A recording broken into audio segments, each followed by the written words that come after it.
navigation system. So we were discussing about what are the three important Kepler's law that are used in our satellite system regarding the period of motion, direction of motion, and the path traced out by the satellite, etc. We have discussed. And the third important, what is called as the law, Kepler's law, also gives some parameters regarding the calculation. Because we know that whenever a satellite is in an orbit, so naturally the satellite will move with this some velocity. So that velocity can be given in this form also. So if satellite velocity in an orbit, if the satellite is rotating in an orbit, what is its velocity? It is given by Vs is equal to square root of mu Re plus h. Mu is some constant that is given by G into M. G is given by the constant of the Earth, 6.672 10 to the power of minus Newton meter per kg square. M is mass of the Earth, that is approximately 5.97 into 10 to the power of 24 kg. And the Re is nothing but radius of Earth. H is nothing but height of the orbit. So Kepler's third law also gives some parameters related to satellite system. One is called as the velocity of the satellite in orbit, given by this equation. And another important thing is it also gives what is the time taken by the satellite to complete one revolution or satellite time period. So that is given by time of revolution in an orbit. So that is given by Ts is equal to 2 pi by square root of mu Re plus h to the power of 3 by 2. That is time taken for revolution by a satellite system in its orbit is given by this equation, where Re is nothing but the radius of Earth, h is nothing but height of the or elevation of the orbit. And from this equation, you know that for a given orbit, all these things are constant. It all depends upon the radius. So as the radius increases, Ts also increases. So if you say that your satellite system is in LEO or MEO, then the radius will be small. That means it takes shorter time for revolution, whereas it goes to what you call it as the geosynchronous orbit, then the velocity, what you call it as the time period increases. That means if you assume that Re is constant for a given satellite system, mu is also constant, h is nothing but height of the orbit, depending upon whether it is the polar orbit, LEO MEO orbit, geosynchronous, or retrograde or prograde orbits. Naturally, your Ts is directly proportional to h. As h increases, Ts also increases. So, as h increases, Ts also increases.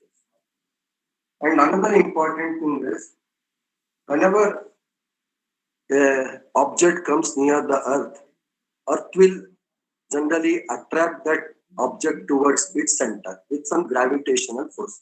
That is why these meteors, meteorites, and other things will generally happen near the Earth's surface, so that any object, whether it is any small body that comes near the Earth's surface, will be attracted with some velocity.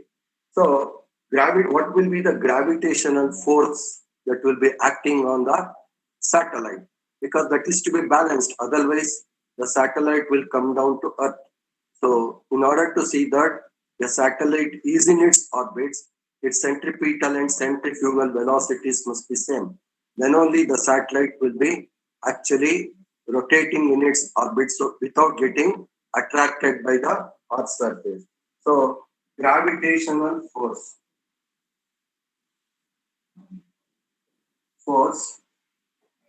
on satellite, that is given by F is equal to mu m divided by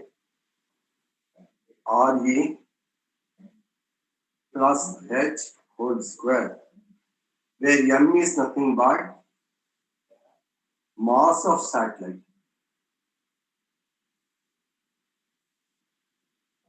So naturally, for a given system, all these things are constant. Only variables are m and h. So naturally, as h increases, force acting on the satellite decreases. If mass of the satellite increases, then F also increases. So F is function of M and H, where mu and Re's are constant for a given satellite system. So this is what we generally get from the third law. So all these things are available from Kepler's third law. We have actually stated that it gives the area covered by the satellite corresponding to some time of interval we consider for determining what is the path traced out by the satellite orbit, such that it covers equal area or something like that we mentioned. So that is one thing. And coming into what are the parameters that we generally define with respect to satellite communication system. So there are two or three, or what you call it as number of definitions are available with respect to the satellite communication system. So briefly we'll consider this one. Then we go to our main thing called as the space segment, which is nothing but the satellite transponder, Earth segment, that is nothing but Earth station, and the link connecting the two things, that is satellite link, and then we shall concentrate on some satellite systems. So some basic definitions we shall consider.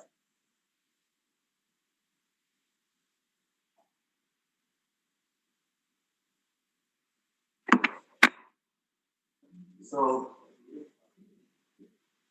basic definitions. First one is nothing but satellite path or orbits. This is nothing but path traced out by the satellite at some point above the surface of the Earth. And most of the times, the satellite actually traces out an inclined path.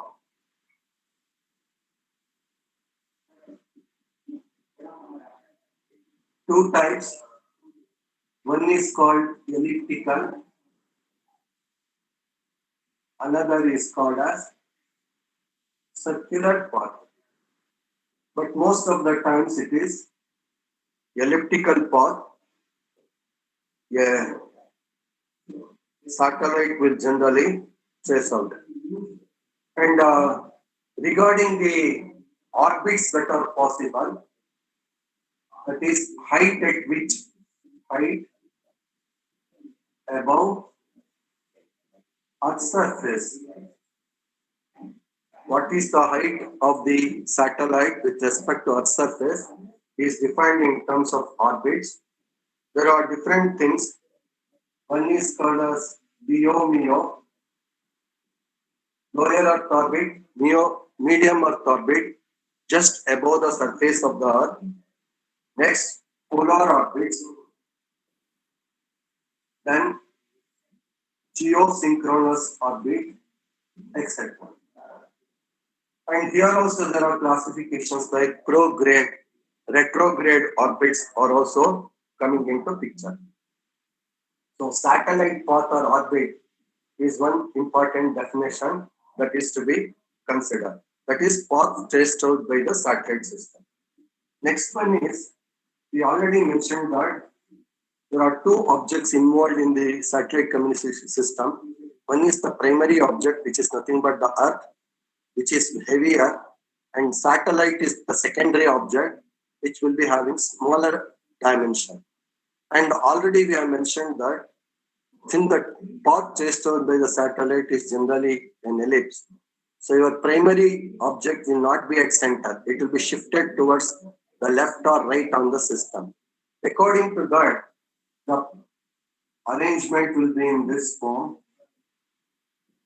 This is our primary Earth, and this is one point. And if you consider this is another point, the point, the satellite will be revolving in this direction or any direction, clockwise or anti-clockwise direction. So this is satellite path. And suppose if you assume that the satellite is present here, that means it is very close to Earth. The point of transition of the satellite, which is very close towards the Earth, closest, is called as generally the perigee. So this point is called as perigee.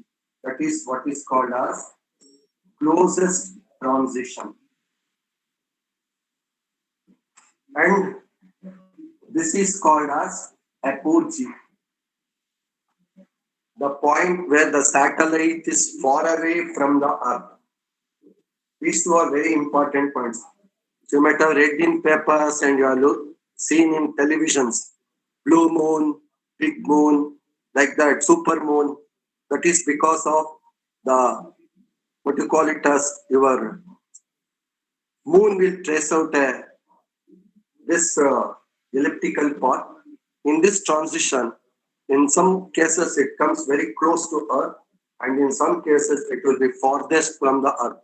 So whenever it is close to Earth, there are phenomena like blue moon and the super moon, etc. So if there is some color also involved because of the, what is called as refraction of light, so there may be blue moon. In some cases, it will be only red moon and other things. So there are different categories that are involved. So perigee, apogee are two important definitions that are considered.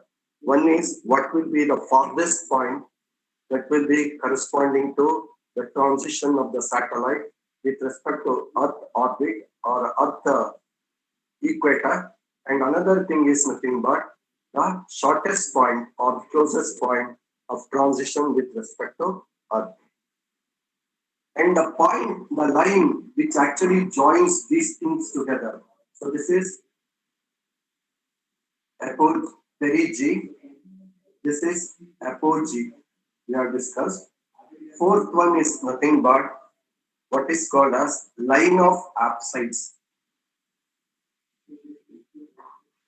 Line of apsides is nothing but line connecting the perigee and apogee through the center of the Earth.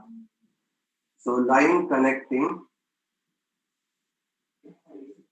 perigee and apogee through center of Earth.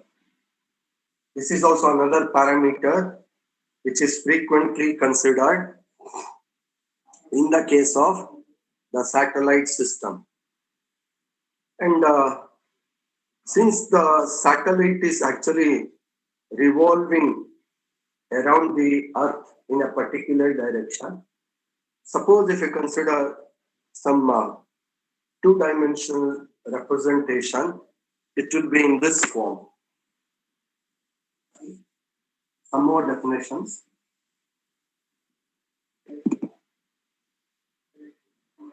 So this is your Earth.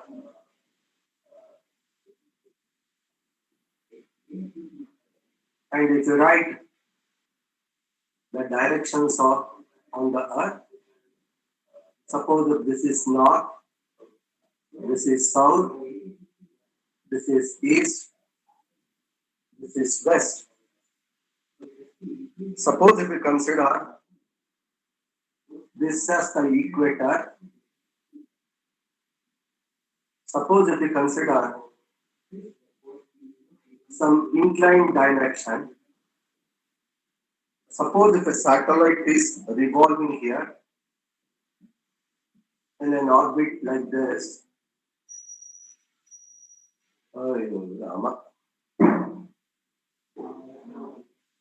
in this form around the Earth, this is one orbit. So it may be from south to north or from north to south.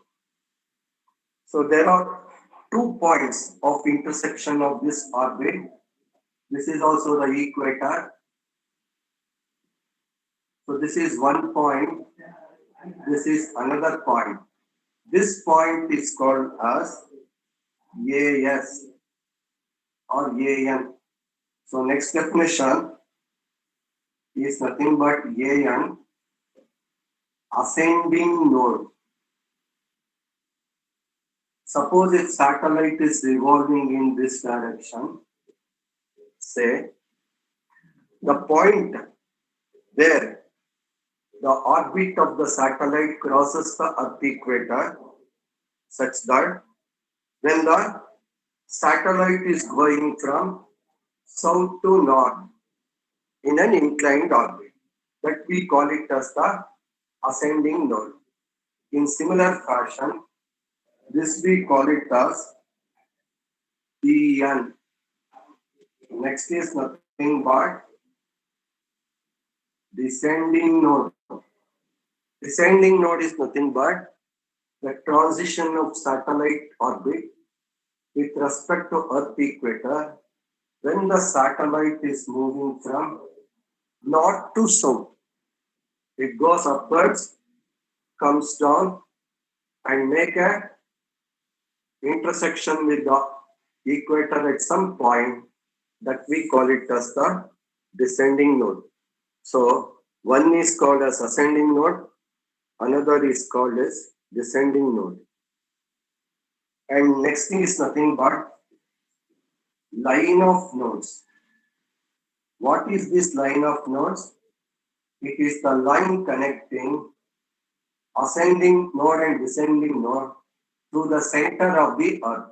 So this is line of nodes, the line connecting between ascending and descending node through the center of the Earth's surface. And another important thing is, whenever orbits are there, they are generally inclined with respect to the Earth system.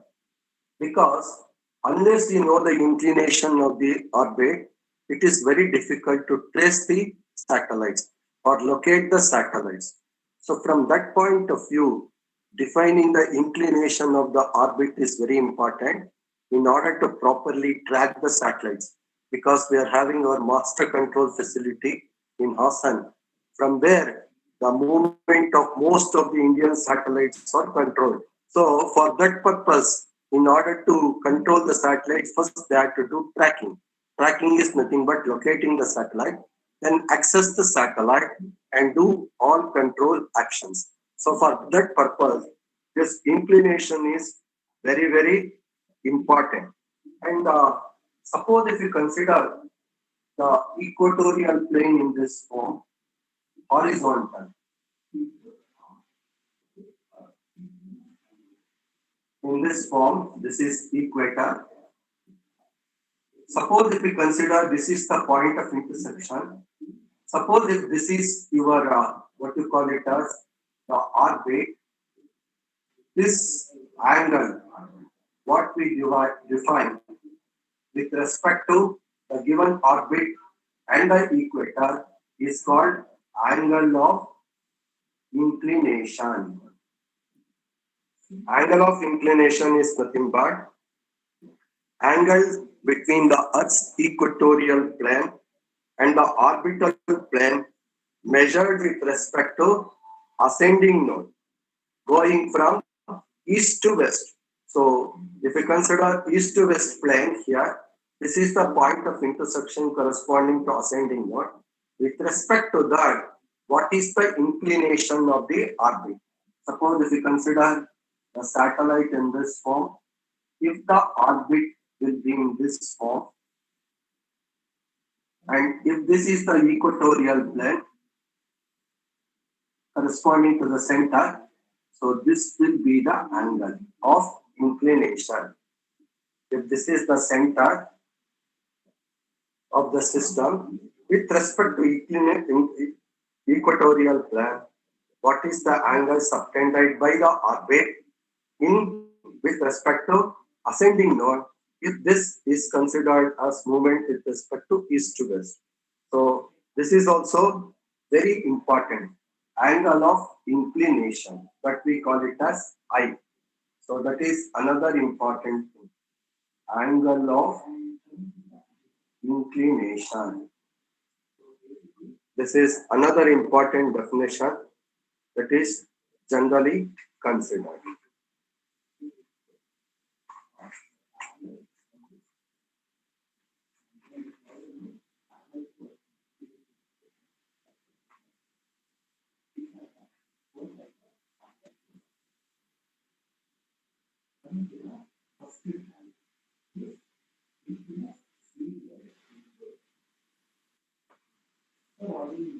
So next important thing is, suppose if the satellite is revolving in a particular, what you call it as the orbit, direction motion of the satellite may be in same direction as that of the Earth also, directional rotation, or it may be opposite to that. In that case, the orbits are generally classified as prograde orbit and retrograde orbit. So we can consider that also. Next definitions. First is called as prograde orbit.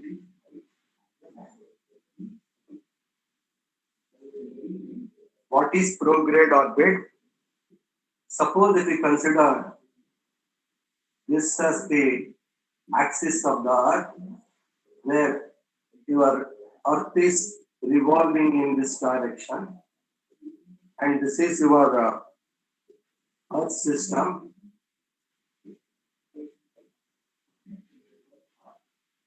And if your satellite orbit is in this portion, this is the direction of motion. So Earth will be rotating in this direction along the axis.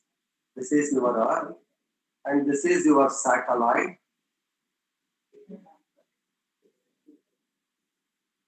If the direction of rotation of satellite is same aspect of the rotation of Earth, then that orbit is called as the prograde orbit. So what is prograde orbit? The prograde orbit is the orbit in which the satellite will be revolving in the same direction as that of the Earth. So what is the advantage of that one? Since Earth is actually rotating in a particular direction, it will have some gravitational pull on the satellite system. Since it is actually rotating in some direction, in the same direction satellite is also rotating. So naturally, the Earth can actually give some thrust to the satellite to move in the same direction. That means the energy required for maintaining the satellite in that orbit can be reduced because it is in the same direction of motion. So since both of them are actually moving the same direction, first important thing is cost of launching can be reduced. Another thing is maintaining the satellite in its orbit is easier because Earth will transfer some velocity to the target also. That is nothing but satellite, so that the velocity of the target can be maintained at a particular value so that it will be stable in a particular place. Suppose if we consider the next one, that is nothing but retrograde.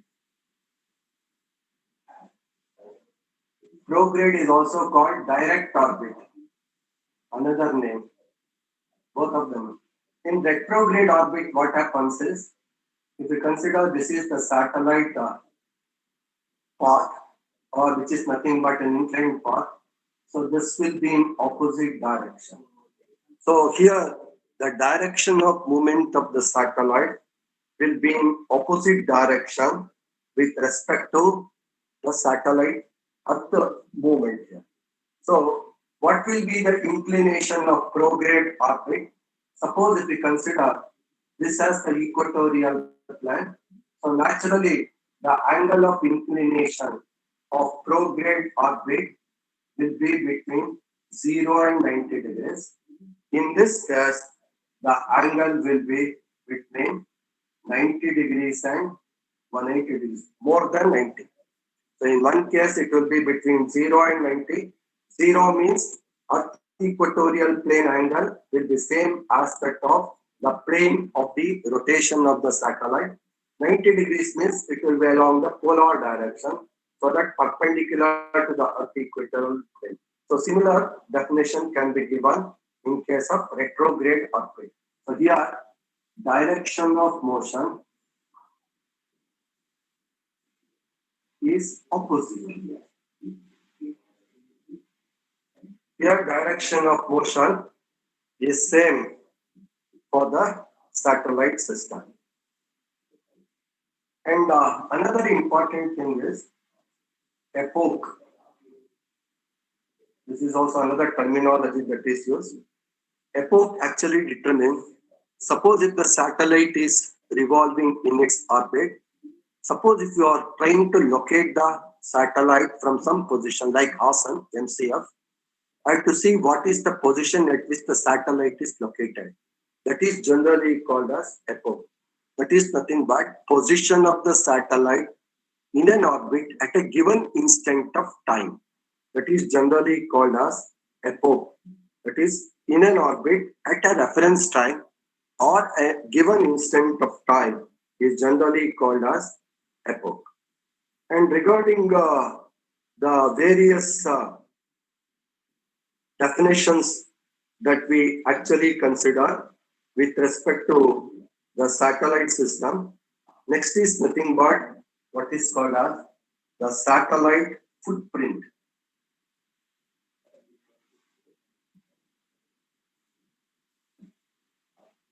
We know that satellite is nothing but the active target system that will be there in the free space. That means it consists of some transponder fitted with an antenna. If the antenna radiates some beam, suppose if you consider the arrangement in this form, this I have already mentioned. This is my satellite, which uses an antenna like this. This antenna has a radiation pattern which covers some portion of the Earth. This is Earth, this is satellite, this is my antenna, this is the radiation pattern. The radiation pattern of the antenna covers some portion of the Earth. So area covered by the satellite antenna will generally called as the footprint. This area is called as footprint because whatever the Earth stations that are present here in this position, they are easily able to access the satellite system. So if your what is called as the footprint is larger base stations can be covered or Earth stations can be covered. If it is smaller, only few Earth stations can be covered by the system. So radiation pattern of the antenna of the satellite transponder is very important. If it is larger beam, then it can cover larger portion of the Earth surface. So more and more base stations or Earth stations can be covered. And another important thing is one more definition that is considered sub-satellite point. Whenever satellite is revolving around the Earth, the point directly below the satellite system. This is called as sub-satellite point. The point directly below the surface of the Earth. This angle will be 90 degrees. So, the point where the satellite is located, that is nothing but above. At that instant, what is the point of the Earth that directly comes below the surface of the satellite? Satellite antenna is generally called as the sub-satellite point. That is also very important in defining the other two parameters, what we consider as the uplink and the downlink. So next important thing is uplink, and another thing is downlink. So uplink is nothing but, if you consider this as the satellite, this as the base station, which is also having antennas, the link between the ground base station or Earth station, where Earth station is transmitting, satellite transponder is receiving, is generally called as the uplink. So in uplink, Earth station transmitting, satellite transponder receiving mode. In the case of downlink, it is opposite. Satellite transponder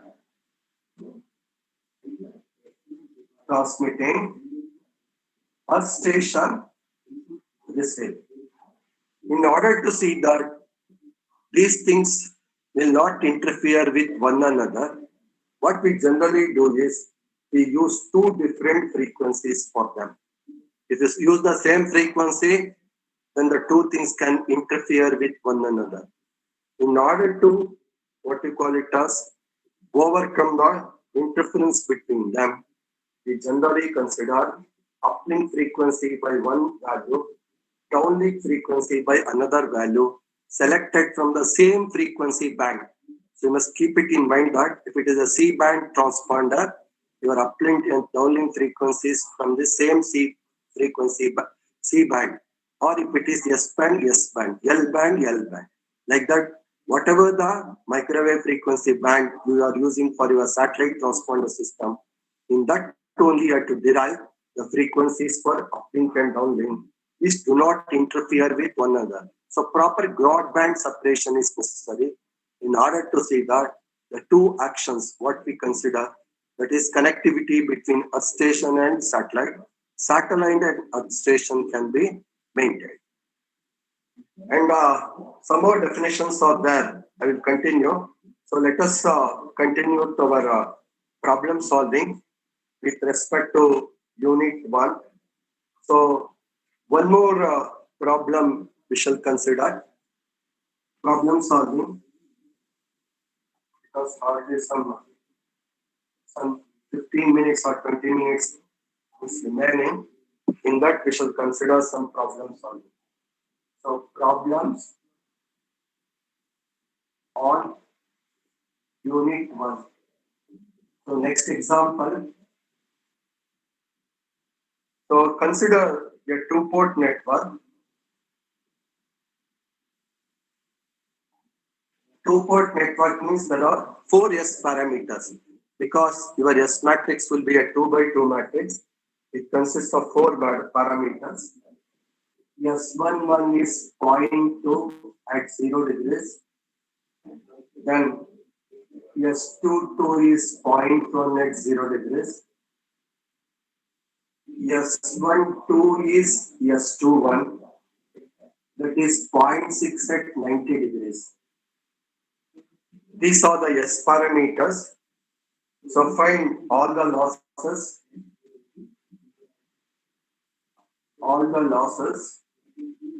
and write some inference.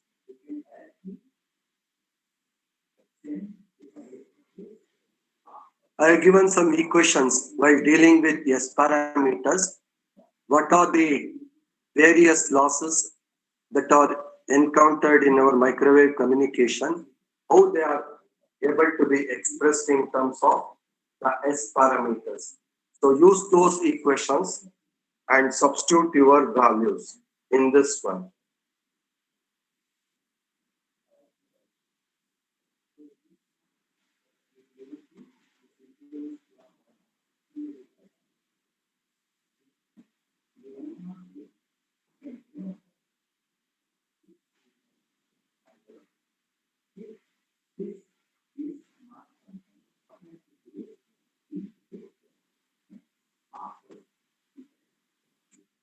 Calculate first the insertion loss.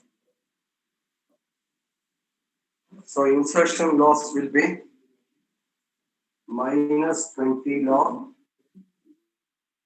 S12, which is also equal to minus 20 log S21.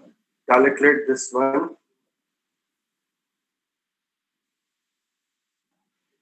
So this will be,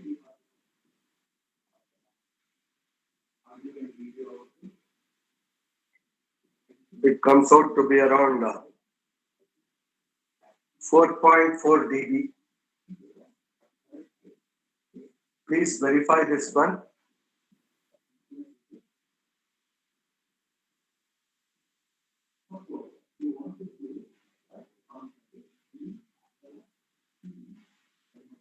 Next, transmission loss.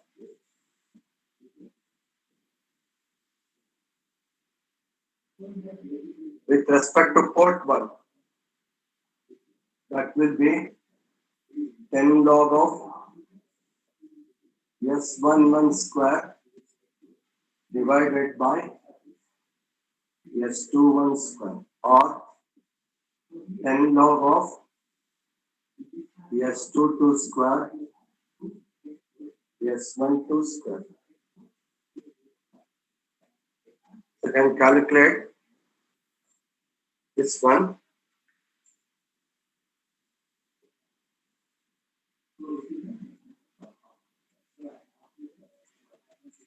So S matrix will be in this form. 0.2, 0 degrees, 0.1, 0 degrees, 0.6, 90 degrees, 90 degrees.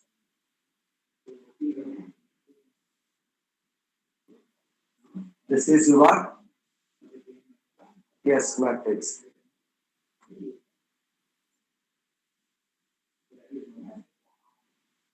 I think if you solve this one, first one, you may get some 4.3 dB. Verify this one. Substitute the various values.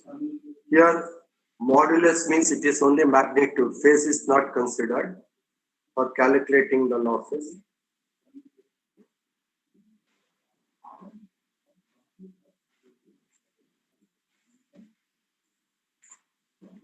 Next one, reflection loss.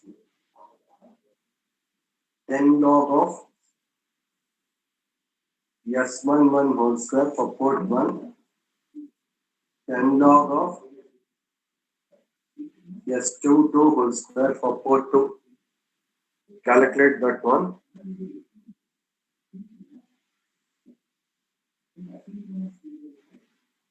So this will be 0.18 dB. Verify.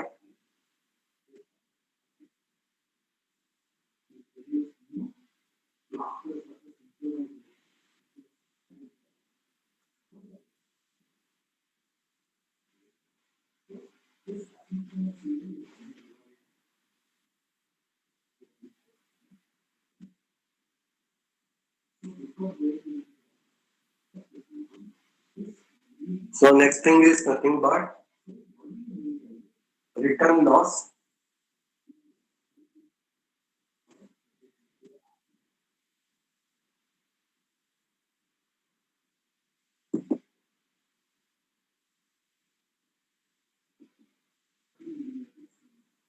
So return loss is nothing but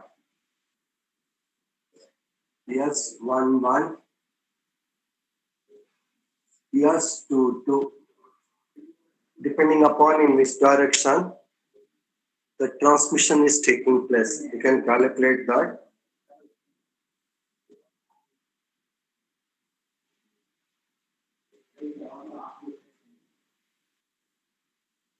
So return loss comes out to be, you can substitute for this one, 14 dB. For this you calculate.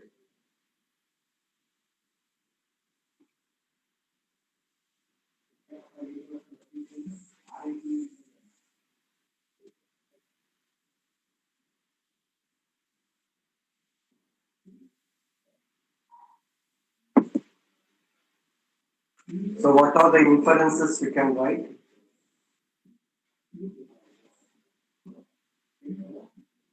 First inference, S11, S22 are non-zero.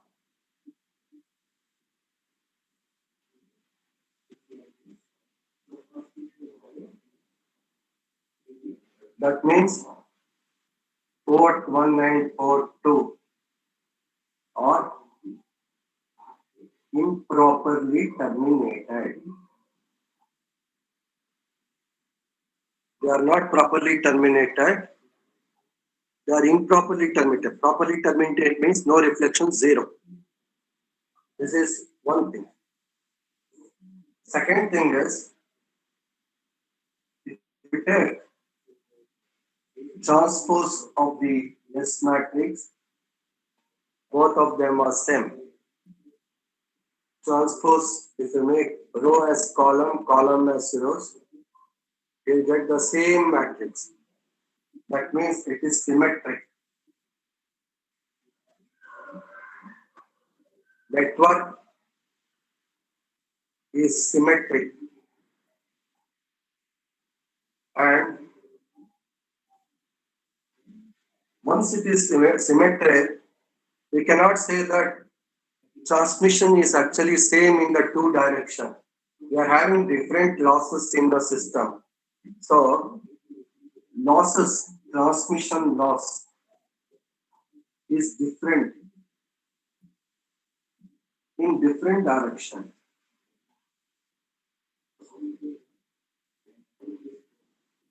So if even if S12 and S21 were same, then we can say that it is bidirectional. So now, since transmission loss is different in different direction, like port 1 to port 2, port 2 to port 1, since it is zero, so this is called as unidirectional. It is not bidirectional characteristic. This is another important inference we can actually make corresponding to this one. And this are some three inferences we can write regarding to that. Next, my homework I will give is test the various properties.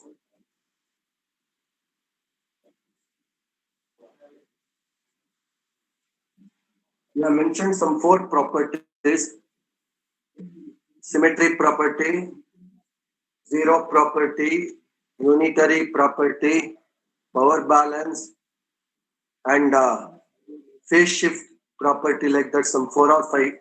One or two we have already completed. Remaining property, you try that one. Like unitary property and other properties, you try that. And then we can write some inferences regarding this also. So, with the knowledge of S parameters for a two-port network, I can determine the losses.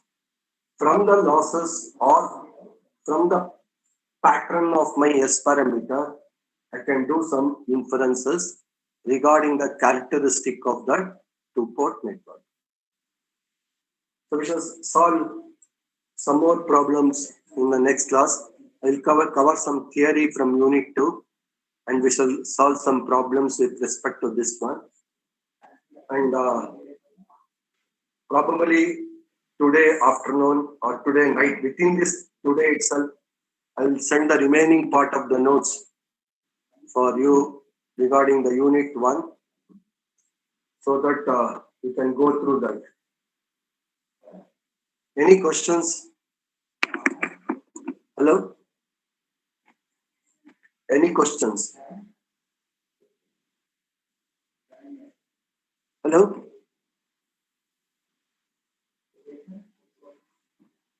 Hello? Dinesh Nayak, any question? No, sir. Anyone?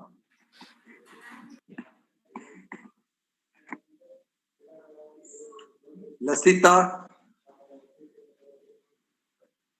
Lasita? Hello? Lasita? Yes, sir. No, Any question? sir. Yes, sir. Any question?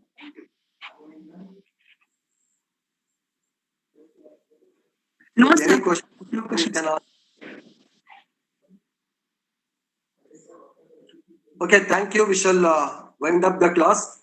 In the next class, please, all of you bring the calculator, because you have to solve the problems. I'll give the steps. You have to solve the problems and come out with the answers. So let us have some interaction sessions. I'm very much bored because I'm only speaking for 1 hour. No interaction with the student. That should not be the case. So there should be some interaction with the students, so that student can put forth some questions. So, or I can ask some students to work some problems so that we can come out with some common results or answers. Thank you. I request the CR to give the student who are absent today, so that you can update the attendance. Thank you.